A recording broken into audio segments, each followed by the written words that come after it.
Assalamualaikum warahmatullahi wabarakatuh. Saya Fitri Nurtahyani dari kelas PBAA akan menjelaskan tentang manusia, akal, hati, dan nafsu. Sebelumnya, manusia dalam pandangan Islam adalah makhluk yang paling sempurna, makhluk yang telah diberikan Allah Subhanahu wa taala akal yang dia itu bisa berpikir, dan dia itu diberi amanah oleh Allah dan harus dipertanggungjawabkan nantinya di akhirat kelak. Secara terperinci, manusia adalah satu makhluk yang paling sempurna dan yang mulia. Manusia merupakan makhluk yang sempurna, baik dari bentuk fisiknya maupun rohaninya. Manusia menjadi ciptaan Allah Subhanahu wa taala yang paling sempurna dari makhluk-makhluk yang lainnya, seperti hewan. Hewan tidak mempunyai akal. Tetapi manusia mempunyai akal yang digunakan untuk berpikir dan menjadikan dia itu bisa berpikir mana yang baik, mana yang buruk, mana yang hak dan mana yang batil. Dan dia bisa membedakan antara mana perintah Allah dan mana larangan Allah Subhanahu wa taala. Yang kedua yaitu makhluk yang bertanggung jawab. Pengertiannya yaitu manusia sebagai makhluk yang paling sempurna dimintai sebuah pertanggungjawaban karena dia telah diberi amanah oleh Allah Subhanahu wa taala untuk mengelola alam semesta dan tidak boleh merusaknya. Hal ini sudah terkandung dalam surat Al-Ahzab ayat ke-72 yang artinya sesungguhnya kami telah mengemukakan amanah kepada langit, bumi, dan gunung-gunung, semuanya enggan untuk memikul amanah itu dan mereka khawatir akan mengkhianatinya, dan dipikulah amanah itu oleh manusia. Sesungguhnya manusia itu amat zalim dan amat bodoh. Kemudian khalifah dan hamba Allah. Manusia memiliki akal dan kalbu atau hati yang dimiliki oleh makhluk yang tidak dimiliki oleh makhluk lain. Tetapi jika manusia ini mempunyai hati dan akal yang tidak terberdaya oleh fatamorgana dunia, akan menjadikan derajatnya manusia itu lebih tinggi. Tetapi jika manusia itu tidak memiliki hati yang baik, hati yang jernih, manusia akan hina di mata orang lain. Kemudian manusia adalah makhluk yang berakhlak. Apa sih akhlak itu? Akhlak ialah gambaran atau wujud diri manusia yang sebenarnya. Ketika manusia memiliki akhlak yang baik, maka derajatnya akan lebih tinggi di mata orang lain. Dan apabila manusia itu buruk, akhlaknya buruk, maka kedudukannya itu sangatlah hina. Kemudian saya akan menjelaskan tentang akal, hati, dan nafsu. Sebagian dari ulama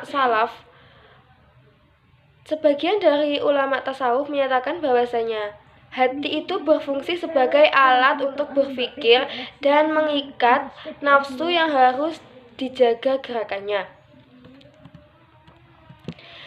Dan Ibnu Qotar menambahkan bahwasanya akal dan hati ini merupakan alat untuk mengetahui suatu ilmu dalam diri manusia, sementara menurut Al-Hakim ialah alat yang menyingkap suatu hakikat kebenaran.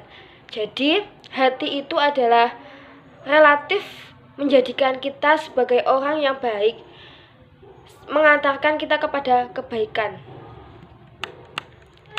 Tetapi jika nafsu ialah sesuatu yang mengajak kita kepada hal yang terburuk, yang keburukan, yang maksiat kepada Allah, seperti nafsu itu mengajak kita kepada kemaksiatan. Contohnya kita malas sholat itu karena nafsu.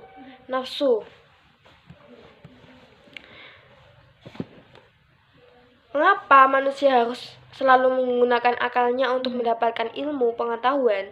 Karena dengan ilmu pengetahuan, manusia itu dapat membedakan antara yang baik dan buruk, dan dengan ilmu manusia juga mengetahui hal yang menyebabkan keingkaran seorang hamba terhadap perintah Allah Subhanahu wa taala.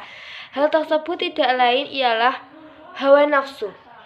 Setelah akal sudah mengikat nafsu, maka perkara akhirat adalah tujuan utamanya.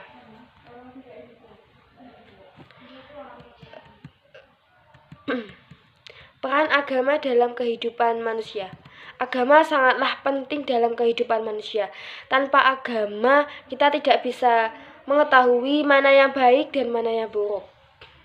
Dalam kehidupan sehari-hari dapat disaksikan perbedaan orang yang beragama, seperti orang yang beragama Yahudi, Nasrani, Islam, Kristen Katolik.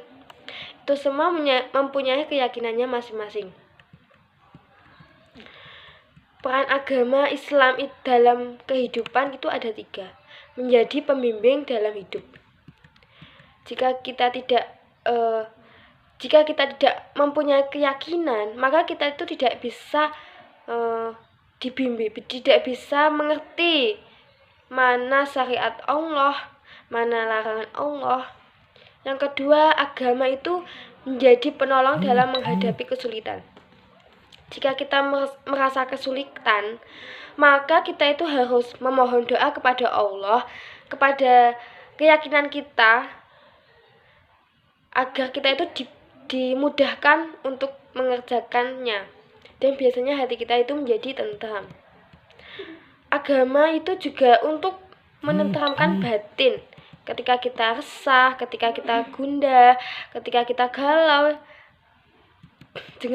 dengan keyakinan kita sholat, kita wudhu, kita mengerjakan puasa, itu akan menjadikan hati kita menjadi tentram.